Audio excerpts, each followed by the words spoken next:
Seja muito bem-vindo, eu sou a Evelyn Soeiro e estamos aqui no episódio 112 do Expresso Matinal. E hoje eu trouxe essas duas pessoas incríveis aqui que eu admiro bastante. Obrigada pela presença de vocês. É o Dr. Fernando Leme e o Dr. Graziano Munhoz. E a gente vai falar sobre um assunto muito interessante aqui, que é sobre o papel do jurídico nas empresas atualmente, né? Então, primeiro eu vou apresentá-los. Os dois são sócios no Legras Group, e meus clientes também. E eles atuam há mais de 20 anos no direito empresarial, certo? Certíssimo. Então agora eu quero que vocês falem um pouquinho sobre vocês, né? E também sobre o início aí da estruturação da empresa, como que foi, né? Porque faz 10 anos, né, que vocês são sócios no Legras. Então conta um pouquinho pra mim, primeiro sobre vocês, né, que eu gosto muito de falar aqui, eu quero saber do CPF primeiro, antes do CNPJ. Aí depois a gente vai entrando no assunto. Deixa para os mais jovens. Os mais jovens é sacanagem. Bom, Graziano, eu venho de uma família de empresários, né, que sempre buscou empreender e gosta de empreender. Então, a minha atuação no jurídico, ele começou muito antes de estar formado. Então, em todo o período da faculdade, eu já conduzia algumas situações da empresa, juridicamente, e aí que despertou o interesse de manter esse cenário jurídico e empresarial. Então, o Graziano, ele vem dessa formação. No período antes da faculdade, né, eu fiz um técnico em contabilidade.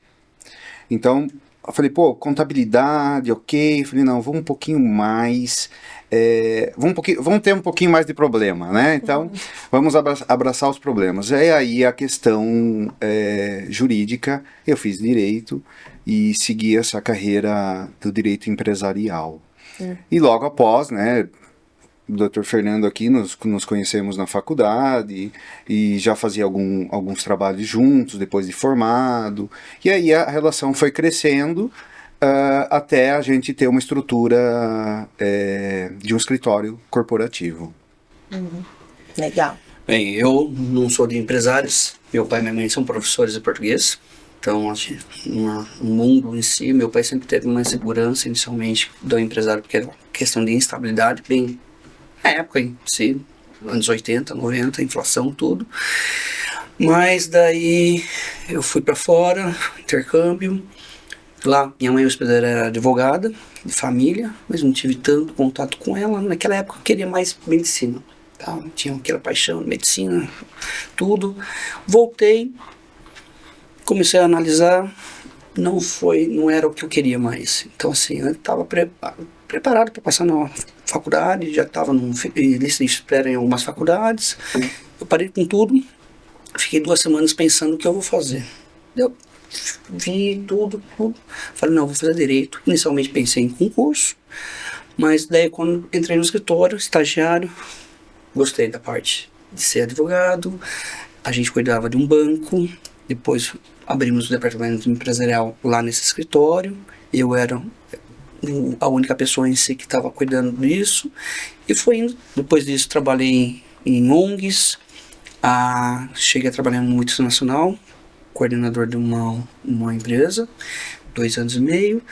Daí eu com o Graziano, a gente sempre teve contatos, desde a faculdade, e daí quando eu saí desse escritório, a gente começou a trocar mais figurinhas, trocar mais serviços, até realmente consolidar a estrutura do Legras. E hoje vocês atuam só na área empresarial? Somente. E como que surgiu essa... Vamos abrir uma empresa, um escritório juntos? Como que foi isso? Foi bem natural, né? Porque foi bem orgânico. A gente começou, eu pegava um caso aqui, e aí dividia com o Fernando, e ia tocando esse caso. Peguei uma empresa agora, vamos lá. O Fernando entrava na parte, junto comigo na parte operacional, eu ficava mais no atendimento e no comercial com os clientes, e aí foi surgindo, né? Então, sem CNPJ, só pessoa física, foi conquistando clientes, e aí chegou um determinado momento que a gente falou, precisamos de um escritório formal, começar a formar uma equipe, que de início foi com um estagiário, depois com uma advogada, e aí naturalmente foi crescendo, né?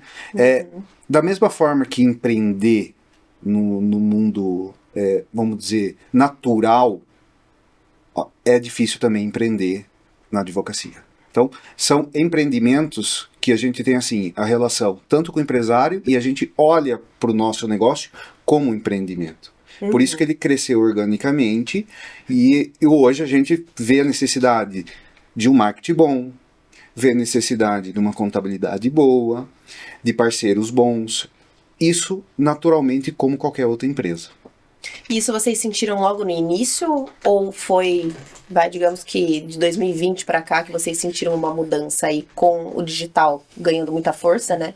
Como que foi essa visão? Porque antigamente, nem tão antigamente assim, uns 8 anos para trás, você tem um escritório de advocacia, você era considerado um autônomo e pronto, não uma empresa. Exato. Né? A mudança foi quando a gente decidiu transformar nós duas pessoas físicas em uma pessoa jurídica. Ali foi uma mudança drástica que eu, depois de formado em Direito, fiz contábeis, então eu tinha um pouco de noção da parte estrutura, FICO, na parte financeira. E daí eu parei toda a questão possível de recebimentos em pessoa físicas e começamos a fazer uma pessoa jurídica, emitir nota desde o começo. Buscamos evitar fazer ajustes, tudo mais, e vamos começar a empresa correta. Então, com isso foi mais fácil, mas foi difícil, principalmente fluxo de caixa, porque antes o fluxo de caixa a gente usava, entre aspas, como pessoa física, depois a gente parou de usar, então não foi fácil nos 2 primeiros anos. Mas aí a gente encaixou e daí vimos a empresa começando na parte operacional, comercial e financeira, e elas foram crescendo de uma maneira orgânica, principalmente na parte comercial, junto na parte operacional também, principalmente nas especialidades dele. Eu desde o começo ficava mais na parte operacional e a parte administrativa financeira. Daí foi crescendo e aos poucos a gente foi contratando pela necessidade, pelos resultados, novos prestadores, colaboradores, tudo para deixar a empresa como está hoje. Mas não foi fácil inicialmente, não. Nunca é fácil, né? As pessoas acham que é fácil, mas não é. Você sabe, Evelyn, que na pandemia, né, tudo aconteceu de forma digital. Então, a gente via a mudança da audiência, por exemplo, ser digital, ser por vídeo e etc. Isso, assim, facilitou muito. A gente consegue pegar causas Fortaleza, Recife, sem o deslocamento para o cliente. Então, isso facilitou muito. Então, essa onda do digital que veio para ficar, isso foi muito bom. E aí que a gente enxergou, precisamos estar visível. Precisamos demonstrar a nossa capacidade, né? Então, o mercado começou a direcionar. E realmente, ainda existe escritórios desse conceito. Tá aqui, é um escritório que não está na mídia ativo, ele vem por indicação, ainda existe. Como existem empresas também nessa forma. Então, assim, por isso que eu falo que a comparação de empresários com o setor jurídico hoje é de igual para igual.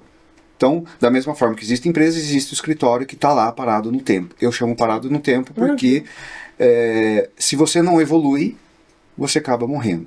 Então, o digital, ele é essencial hoje. Você consegue atingir um público, consegue mandar mensagem, você consegue demonstrar a sua capacidade de uma forma abrangente. Legal. E como que é a estrutura hoje de vocês? Vocês estão atuando aqui em Sorocaba, estado de São Paulo só? Como que... A gente atua no Brasil inteiro. Na verdade, a gente tem até trabalhos fora do Brasil, tá? Temos clientes fora do Brasil, tudo. Onde? Pode falar? Estados Unidos. Olha que legal. Temos cliente em Orlando, né? Enfim, Orlando já se tornou quase a capital brasileira, mas nós temos cliente em Orlando e acho que Nova Jersey, né? Em Delaware. Legal. E vocês falaram Recife, vocês têm Sim, escritório, uma base lá, né? Sim, a gente tem uma base lá, temos funcionários lá, colaboradores lá, e lá é uma equipe muito boa, a gente gosta muito lá.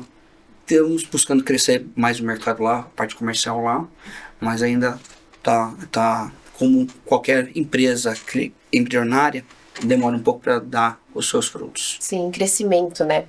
E Recife é uma área, assim, fantástica, né? Tem muitas empresas estabelecidas lá, tem muitas startups.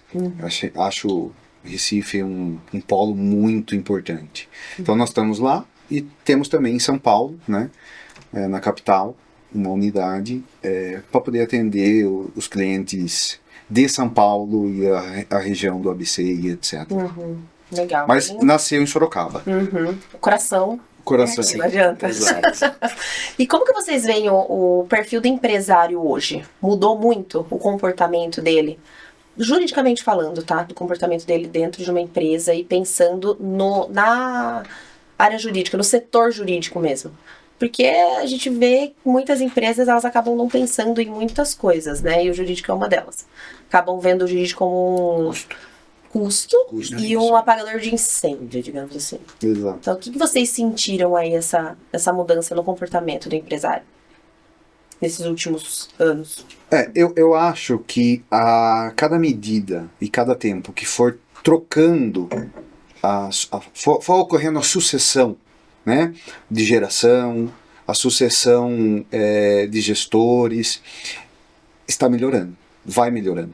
Porque a introdução do jurídico deixa de ser, que nem o Dr. Fernando falou, um custo, uma despesa para um investimento.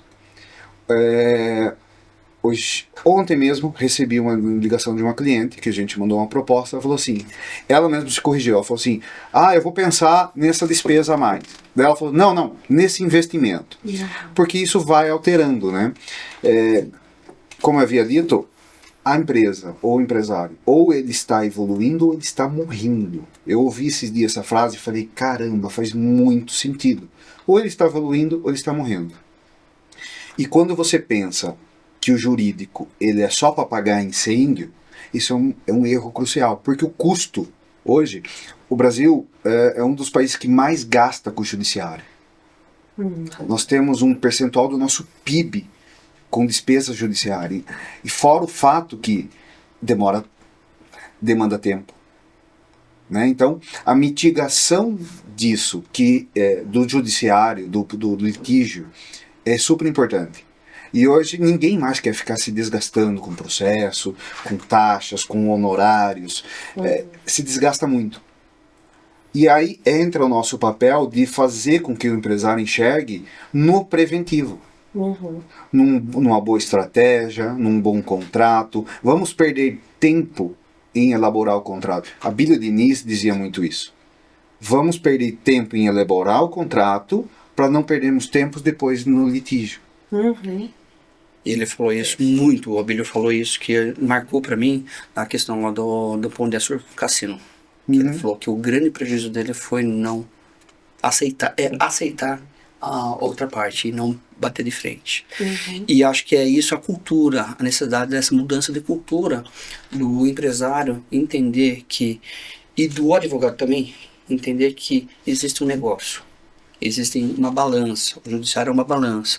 Então não pode ser tão fechado, mas não tão aberto. Vamos ver qual é o melhor cenário. Então o empresário hoje está vendo isso e está vendo que eu prefiro pagar hoje um valor X, que eu já coloquei no meu custo, do que eu colocar ali uma contingência de um processo grande lá na frente. Um risco, uma insegurança. E essa insegurança traz um resultado negativo para a empresa. Então eles estão vendo isso de uma forma positiva, como um investimento mesmo, e não como custo. Como o Dr. Graziano falou, o contencioso hoje, todo mundo está fugindo. Até muitos advogados não querem mais o contencioso. Já preferem estar no consultivo. E agora, outra questão muito interessante é a questão da especificidade do advogado. Não ter um clínico geral mais. E sim ter equipes ou escritórios de determinados setores. Isso é muito importante. E estão vendo essa necessidade. Antes, não, eu tenho um advogado lá, ele cuida de tudo. Será que ele cuida de tudo? Hoje eles estão pensando dessa outra forma. Isso está ajudando bastante. E isso vocês acham que... Acham não, né? Vocês vivem isso. Isso mudou no comportamento do empresário, tenha ele a idade que tenha, ou por conta da sucessão? Geração que mudou na liderança hoje em dia. A maioria dos casos é a questão da geração.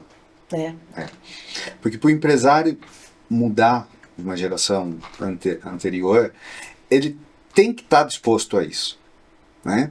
E o Brasil ele tem muita questão de cultura travada. Eu nasci pensando assim, eu vou morrer pensando assim. Porque eu vou mudar o jogo. Exato. Minha empresa até hoje deu certo assim, eu vou continuar assim. Só que ele não vê a questão do crescimento. Então assim, ela pode continuar assim.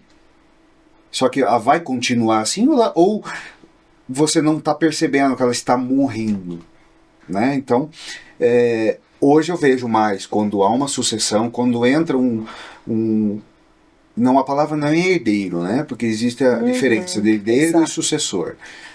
Quando entra hoje um sucessor, filho, filha, enfim, você vê que dá continuidade na empresa. E são novos ares. E isso impacta, assim, em tudo. Impacta hoje na NR01, né, que nós temos, que está aí pegando nas empresas. Se tem uma gestão travada, antiga, ele vai falar assim, não estou nem aí por isso daí. Só que isso vai impactando. Você chega um determinado momento que você não consegue nem contratar as pessoas. Agora, quando vem uma gestão nova, consciente, uma gestão que não quer ter litígio, quer sempre fazer a prevenção, aí a situação muda. Então, sim, eu vejo que a maioria das vezes, quando há uma troca de sucessão, né, novos gestores, muda o cenário. Certo. Minha próxima pergunta seria, né, em que momento o empresário ele deve pedir orientação jurídica? Então, é no início, né? Sempre no início. Sempre. Sempre. E sempre foi assim. Sempre foi assim. Né? Isso era uma luta dos advogados lá atrás, né? Hoje, vocês estão conseguindo implementar isso. Eu lembro muito de um adesivo que tinha da OAB de São Paulo, acho que uns 20, 30 anos atrás. Sempre consulte um advogado. E realmente é isso.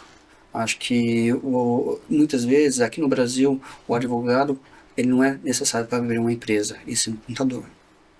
Eu sou bacharel em contábeis, não sou contador, mas eu vejo a necessidade dos dois. Um advogado para saber como vai fazer desde o início um contrato social, que é um casamento, e todas as questões de contrato, a questão de RH, a questão de compra, venda, tudo é necessário ter uma ciência, ver os riscos. Isso, se um business plan de um empresário que queira abrir um negócio, se ele deixar isso bem formatado, ele vai saber, ele já vai ter uma segurança de como vai ser o resultado dele daqui 2, 5, 10 anos. É muito bom. Inclusive, se você for pensar, normalmente uma empresa, ela começa... 90% das empresas têm sócios, ok? Se ele começa a sociedade sem um jurídico, fica só aquele assunto, vamos começar, mas não tem regras. Não foi criada uma governança. As startups hoje, elas já começam com governança. Elas já começam com regras. Por quê? Porque vem investidor. E quando o investidor coloca dinheiro na sua empresa, ele quer uma estrutura. A primeira coisa que uma startup contrata, até mesmo antes de um contador para abrir a empresa, ela contrata um jurídico. Para poder já estruturar.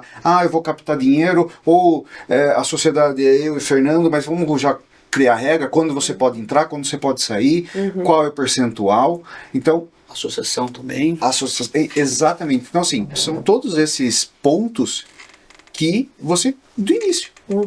Se você pensar do início, você consegue ter uma longevidade. Que define tudo, né? Logo no início. Porque normalmente, não hoje mais, graças a Deus, mas as pessoas começam para depois arrumar a casa. Exato. Né? E a gente considera tantos problemas a partir dali, né? Às vezes o negócio tá rodando, você tá com a empresa, né? Tá com um cliente ali, colaboradores, parceiros, aí começam a vir os problemas.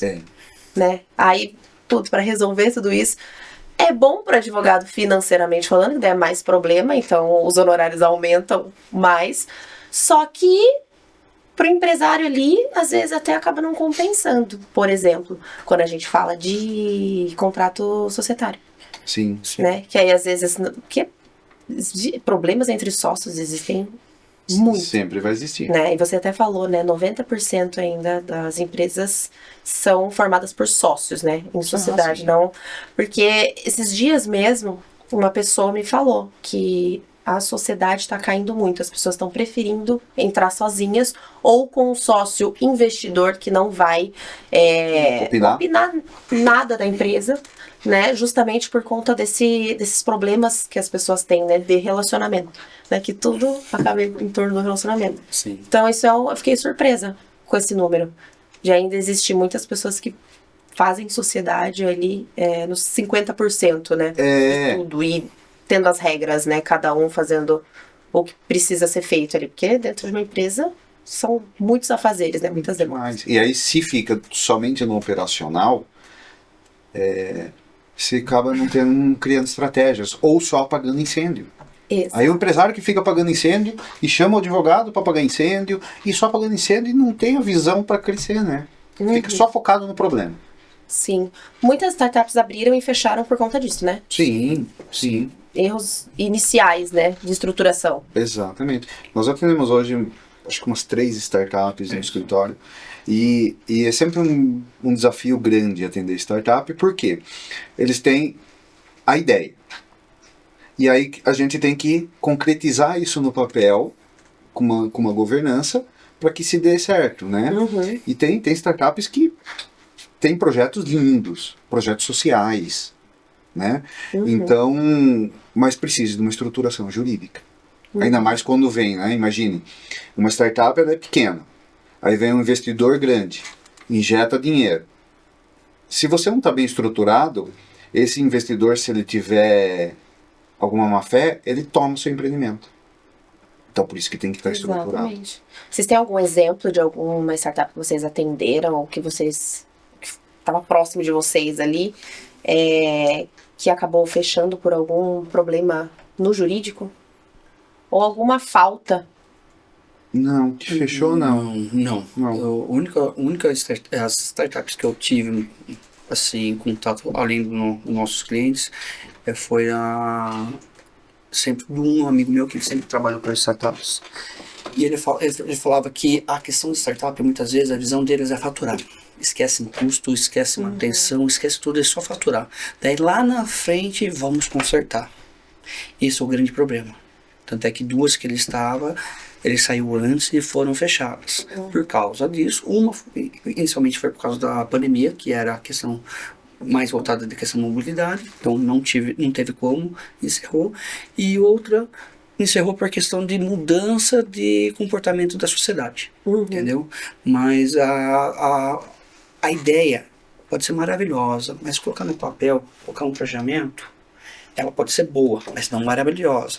Só que essa questão que acho que muitos empresários e consultores buscam é quem sabe fazer o plano de negócio correto.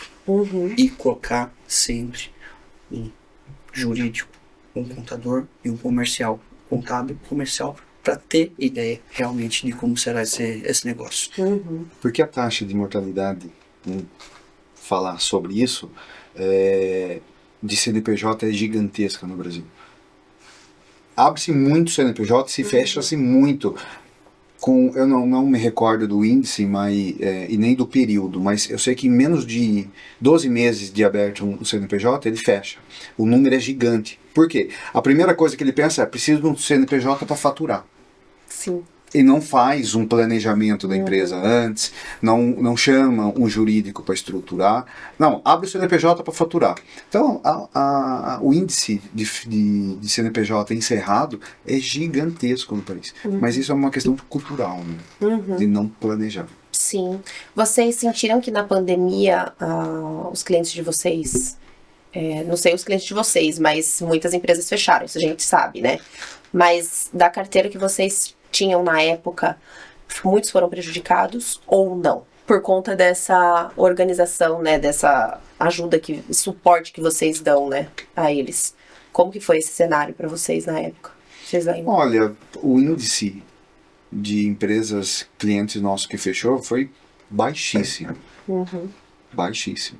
Porque justamente eles têm a visão, né? A gente fica no pé dos clientes para ter a visão de uma estratégia. Né? Então, assim, nós não tivemos cliente de restaurante, eventos, que foi o maior índice, né, de fechamento. Sim. Mas a questão de, posso abrir, não posso abrir, foi assim, foi uma loucura para o escritório falar, não, o seu segmento você pode abrir, você pode continuar com a operação, o seu não, você tem que parar. E como é que a gente faz com os funcionários? Banco de horas? Não. Enfim. Nossa, é uma loucura, né? Foi uma loucura, porque era medida provisória hoje e amanhã, e suspendia e voltava, era uma loucura. Nossa. E aí, os nossos clientes com embasamento jurídico conseguiu sobreviver esse cenário. Poxa, saiu um empréstimo agora aqui, o que vocês acham? O contrato está bem validado, eu vou conseguir sustentar isso futuramente.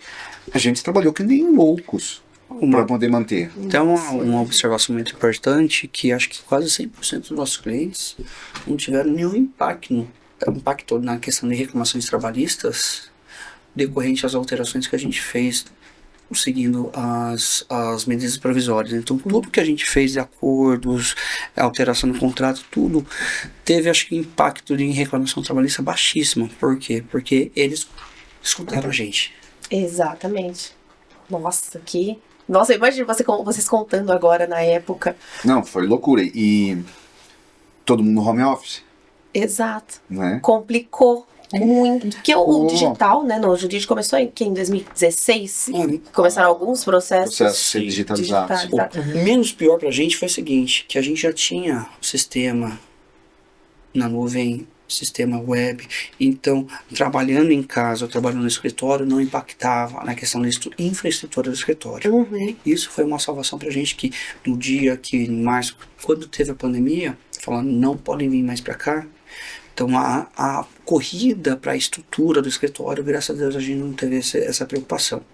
Isso nos ajudou bastante. Teve outras questões familiares, que com criança, no meu caso eu tinha um bebê de 6 meses, não foi fácil, mas deu certo. Mas acho que o boom do digital pela pandemia, a questão de audiências, tudo mais, foi absurda. O Fernando disse, né, que nós já tínhamos a estrutura e, de fato, ajudou muito. Né? Pensar nessa questão, o sistema é em nuvem, os advogados todos com laptop e não teria que montar uma estrutura. Sim. A única coisa que a gente pensou na época, falou assim, as academias estão fechadas, os colaboradores estão todos trabalhando home office. Aí nós pensamos e contratamos uma profissional, a Thaís, para fazer atividade laboral online. Para que, desempenhasse. Então a gente foi pensando nessa estrutura, para que os advogados, né, as advogadas não ficassem somente ali, né? Exato. Tenso, porque tem uma questão tensa, tem a questão tensa do escritório, dos clientes. E era um momento, acho que era 20, 30 minutos por dia, Sim. que a Thaís, a profissional, ela desempenhava muito bem, né? Então, foi quando a gente falou assim, tem que se pensar também na outra fase da estrutura. Né? Mas foi, sim, fantástico, entre aspas, a questão de inovação na época da pandemia. Que é que você sai do comodismo. Exato. E você não sabe, né? Primeiro eram 2 semanas. Exato. De repente, 1 ano. De repente 2. Então tinha que se reinventar ali, né? E muitos desafios, porque ninguém trabalhava de casa antes. Não. Era... É só... Quem trabalhava em casa? Só pessoal de TI e pessoal de startup, olha lá. Exatamente. Então, de repente, e aí? O que vai ter que fazer? Né? E além de pensar nos clientes, você tem que pensar na empresa de vocês. Exatamente. Aí que entra a gestão. Aí que entra a gestão. Que antes, né, na advocacia não tinha, né? Ah, eu sou advogado autônomo, eu faço as minhas defesas aqui e acabou. Exato. Né? E hoje, assim, que vocês acham que o erro que o empresário mais comete? Falando de gestão mesmo. A não Já que a gente contratação entrou no nesse jurídico. Acho que profissionais competentes. Acho que uma das coisas mais que a gente vê é que a mão de obra hoje ela é vasta. Tanto de uma pessoa iniciante, de uma pessoa especialista que tem domínio.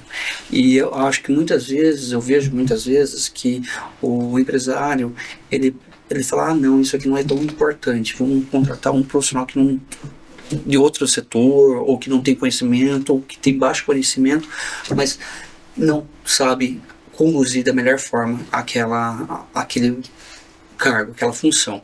Isso é uma coisa que eu vejo ainda muito. A questão também do Google. Acho que o empresário tem uma segurança com o Google antigamente, agora com os inteligência artificial, meu ChatGPT é o meu advogado, meu melhor advogado, meu melhor contador, meu melhor consultor empresarial. Isso eu estou vendo que são grandes erros. Nossa, mas eu peguei isso no Google e só fiz uns ajustes. Você falando, é Dr. Google. Exatamente. Nós somos hoje o terceiro a ser consultado. Então é o Google, o chat, e depois vem consultar a gente. Então, não é por essa linha. Isso é muito louco. Eu não ia falar, mas vocês entraram nesse assunto, mas eu conheço uma pessoa, né, que ela desfez uma sociedade por e-mail com o Dr. GPT. Como se ele fosse um advogado. Com nome e número de OAB e tudo. Olha os absurdos. Olha isso. Não, eu fiquei indignada. Mas não... Da mesma forma, eu dei parabéns, eu falei, você é doida. Porque assim, tudo bem, o ChatGPT, ele traz todas as atualizações que você pergunta pra ele vai te informar, mas é uma inteligência artificial. Então ele pode colher informações erradas. Sim. E ela desfez a sociedade assim, a outra parte achando que era realmente um advogado que estava conversando com ela. O chat, ultimamente, eu e o Graziano, a gente tem isso direto. Ele pede desculpa pra gente. Porque, viu, mas isso aqui não pode. Depois, é verdade, você tem razão. Já tive uma discussão séria com o chat. Sim. Aham. A gente tem conhecimento. Agora, uma pessoa leiga. Deu certo nesse caso da sua conhecida. E se desse errado? Exato. Exato. Descer. E às vezes sai uma atualização, o que é mais que o direito. Acho que o direito e o marketing é meio parecido. Exato. E cada dia é uma atualização diferente. Imagina sai uma atualização, aí você vai montar uma defesa ali com base no que ele te traz. Vai no juiz e aí? Fatos inverídicos, ele cria jurisprudência, enfim. É uma seara aqui que a gente, sobre a inteligência hoje no mundo jurídico, passaria horas aqui falando sem sombra de dúvida. Muitos clientes de vocês trazem algo que rebate, da inteligência artificial, que rebata algum argumento de vocês? Alguns usam, entendeu? Alguns usam, a equipe está já ciente de tudo, que muitos clientes já trazem contratos para a gente revisar, e a gente percebe na hora que o contrato não foi feito nem para a parte contrária, e nem por a gente antigamente, alguma coisa, e sim pelo chat, Dr. Chat. Dr. Chat, OAB número... Exatamente, 666, com todo o respeito. Nossa. E não é só os clientes, né? O que a gente tem visto também, isso tá na rede social. Advogados usando, e de forma errada. Esses dias, um advogado fez uma sustentação oral usando a IA. Como foi isso? Ele falou assim, excelências, vou começar minha sustentação, apertou o play e a IA foi falando. Sim. Foi falando. Aí os desembargadores todos olhando assim, cara, não é possível um negócio desse. Como assim? Sério? Sério, tá na rede social. Você viu, né? Sim, vi. Ele teve, acho que, se não falei mal, ele teve até multa por litigância. Por causa disso. E acho que teve até uma portaria, alguma coisa do tribunal, do Conselho Nacional de Justiça referente a isso. Uhum. E uma coisa muito interessante que acho que até esqueci de detalhar no anterior sobre o inteligência artificial, que o cliente normalmente ele não sabe que os funcionários estão utilizando. Esse é um grande problema. E daí eles falam, mas isso aqui foi o escritório que fez, jurídico, contábil, marketing. Ah, não. Mas só vai perceber quando dá problema.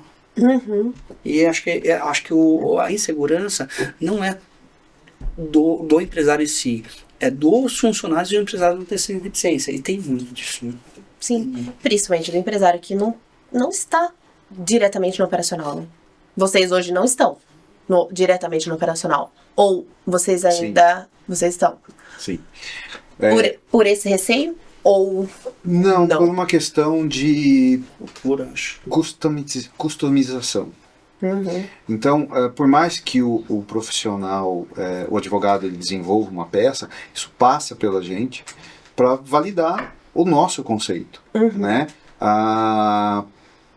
O cliente, ele sente segurança quando os advogados se comunicam, se conversam, né? É uma equipe. Então, assim, não, o advogado X faz, a gente... Não, passa por a gente, para dar essa segurança.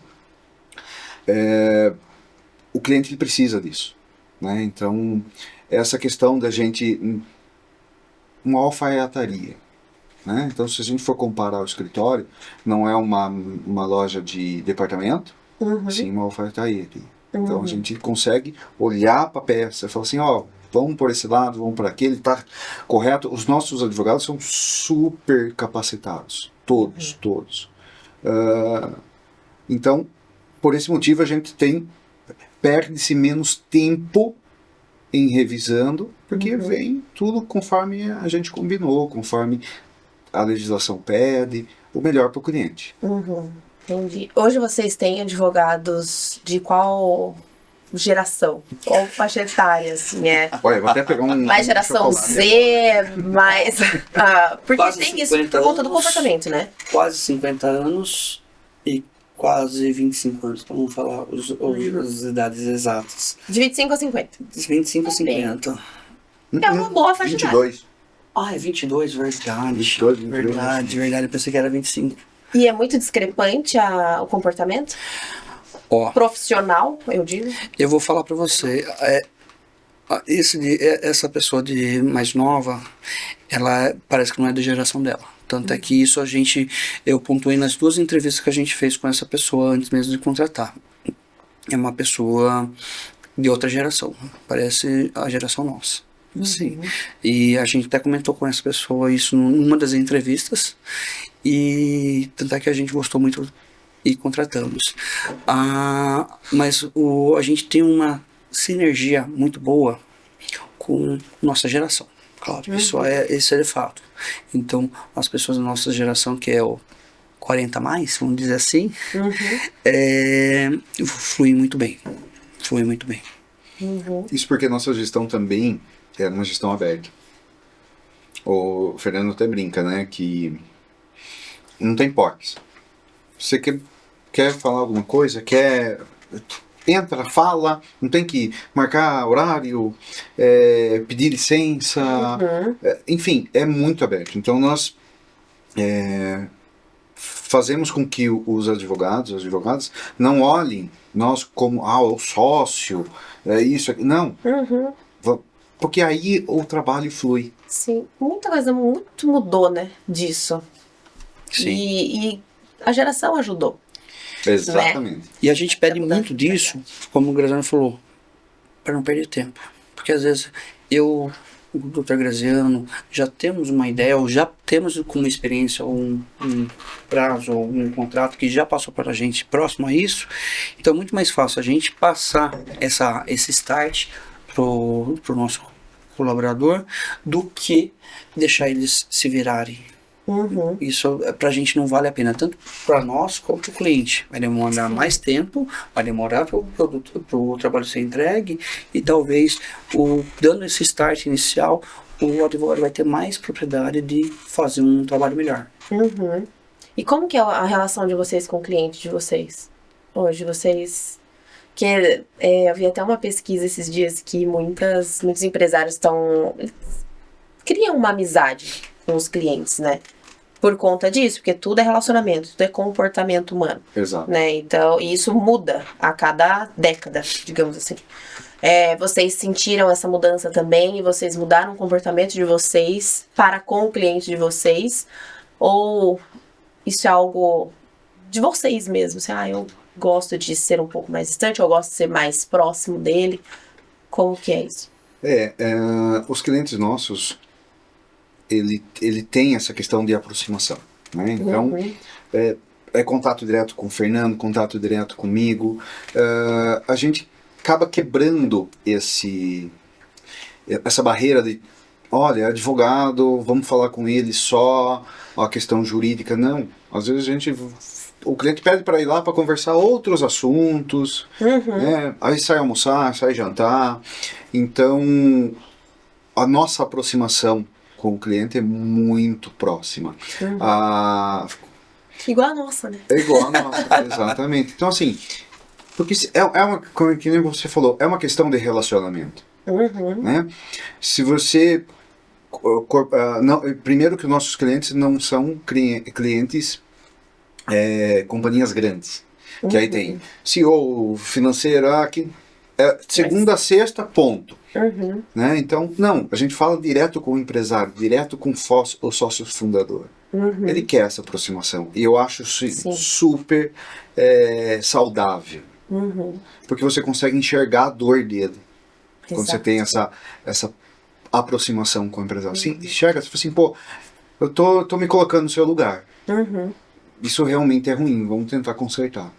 Né? Então, a aproximação é fundamental. E ele se abrir com vocês, né? Sim, exatamente. O advogado, o empresário, ele tem que se abrir.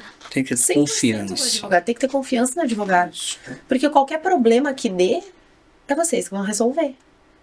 De qualquer área, né? Exato. Da vida daquele empresário. Às vezes não é nem problema ali da empresa, é um problema pessoal. Sim. Então, se ele confia em você, se vocês criaram esse relacionamento de confiança, ele vai te procurar, né? Vai pedir conselho, né? Quando eu atuava quando eu trabalhava no direito, era muito isso, né? Às vezes era uma coisa que não tinha nada a ver. O advogado era contratado para tal coisa e surgia um outro problema na vida dele. Porque advogado é isso, né? Resolução de problema, de BO, né? Exato. Exatamente isso. E aí você percebe que quando você se torna um parceiro do cliente, é justamente isso. Quando ele te liga e fala assim, olha, eu não sei, eu sei que não é da área de vocês, mas a minha sogra precisa... Tem alguém para indicar? Porque ele cria esse relacionamento, essa confiança. E isso é, sim, fundamental. Sim. Hoje, olhando para as empresas médias, o que elas têm de dificuldade falando em escalabilidade? Que vocês estão observando no dia a dia mesmo. Da operação dela, você fala. Isso. Governança, acho. Governança hoje. Uma empresa sem governança, ela não consegue... Porque aí o empresário, ele consegue, com uma boa governança, ele sai do operacional. Exato. E começa a ver as estratégias. Às vezes está passando muitas oportunidades para eles e eles não conseguem captar, porque está no operacional. Antigamente, né, as gestões passadas, o que era? O sócio fundador era do financeiro, se tivesse outro sócio era do comercial, e ficava no operacional. Aí ele não consegue escalar. Ele vai até um estágio, mas ele não consegue escalar. Porque ele está ali, focado. Quando você sai do operacional, quando o empresário ele sai do operacional, coloca uma pessoa competente para o financeiro, uma pessoa competente para o comercial, ele consegue enxergar outras possibilidades.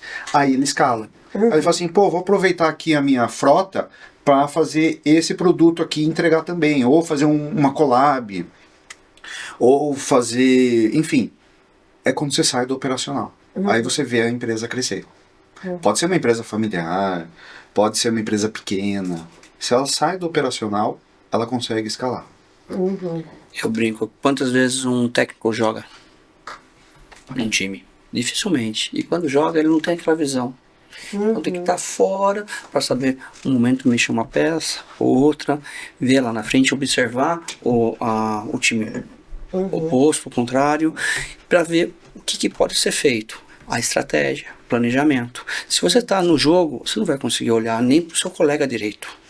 Então, é a mesma coisa com qualquer empresa. A empresa hoje tem os gestores e principalmente os donos, eles têm que estar fora do operacional, mas não 100%. Tem que saber como está indo o operacional. Verificar os relatórios, as planilhas, os resultados disso, mas tá lá no trabalho não é correto. Em que momento vocês, baseado na experiência de vocês acham que a empresa está no momento de designar 100% e sair do operacional? Quando a gente fala de sair do operacional 100%, é uma empresa de média para grande. Não, Ou grande. Ou não necessariamente. exatamente. A questão é a seguinte, acho que isso é equipe. Pessoas. Você sentir. Sentir que você tem uma equipe de confiança, que você tem uma equipe que você saiba, como o Dr. Graziano falou, saiba a maneira que você pensa. A sua cultura, o seu valor, tudo que consiga conduzir da forma que você conduziria. Esse é o momento. Então, o que eu falei antes mesmo, muitos empresários não buscam investir em pessoas. E nosso crescimento, que foi exponencial, num período, foi num momento que a gente investiu em pessoas. Então, a empresa, ela é também um momento, assim, se você pensar a empresa como um filho, ele tem todas as fases, né? Pré-adolescência, criança, até virar adulto. Você não dá um cartão de crédito para uma criança de 5 anos. Então, se a sua empresa está nesse estágio de 5 anos, enfim, você não vai entregar a chave do financeiro para uma criança, para uma pessoa. Sim. Né? Não a pessoa criança, mas a empresa que é uma criança. Você tem que coordenar. Quando ela chega no estágio que você consegue fazer essa decisão, você mesmo vai sentir. Assim, pô, uma empresa já não é mais uma empresa infantil, ela é uma empresa hoje pré-adolescente. Enfim, você consegue fazer esse panorama. E aí você fala, agora é o momento de eu entregar. E a gente vive num mundo muito imediatista, né? Sim.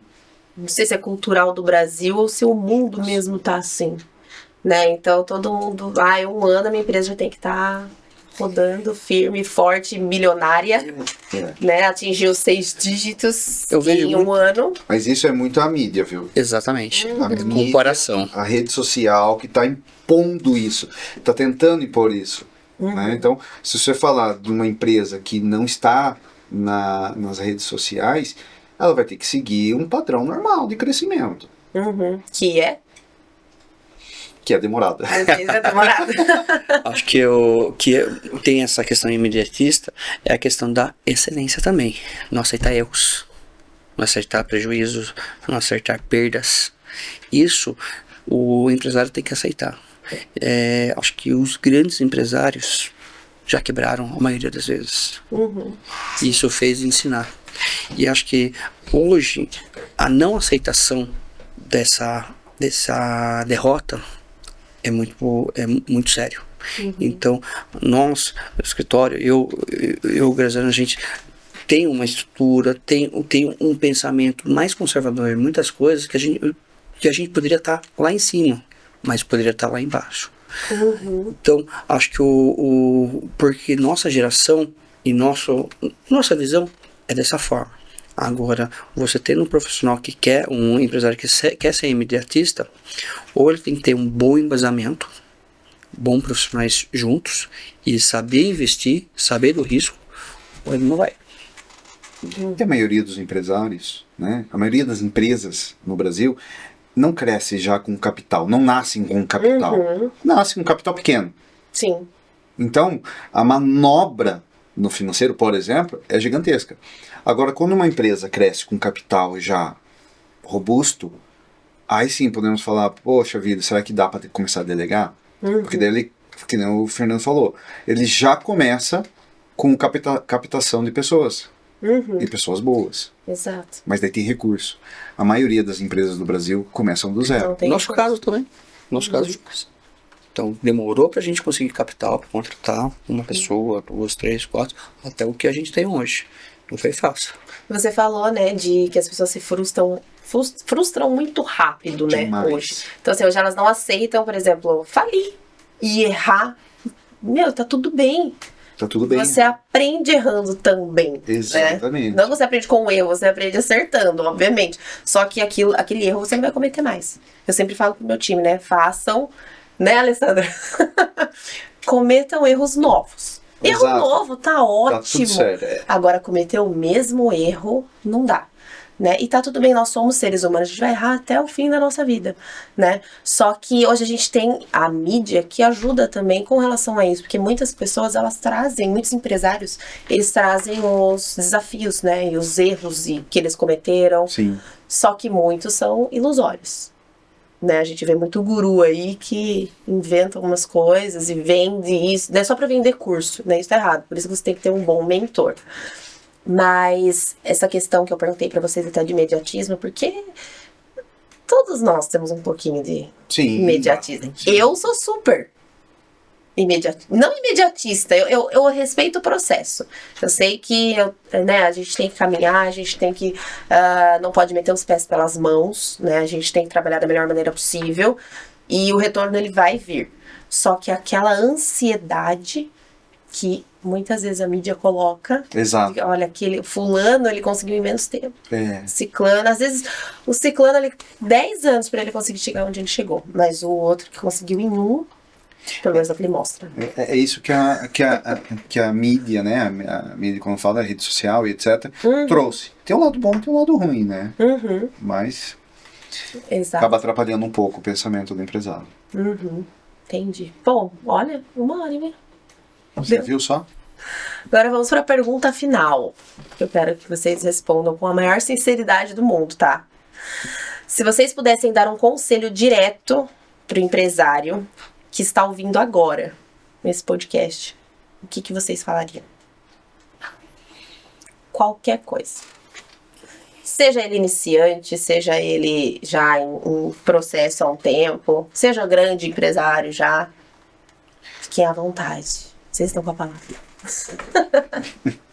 Eu acredito que todo e qualquer empresário ele tem que ter os parceiros corretos, né? E pensar o jurídico, especialmente, como um parceiro de crescimento. Eu cresço com bons parceiros. Então, independente do estágio que a empresa esteja, ela sempre tem que ter bons parceiros.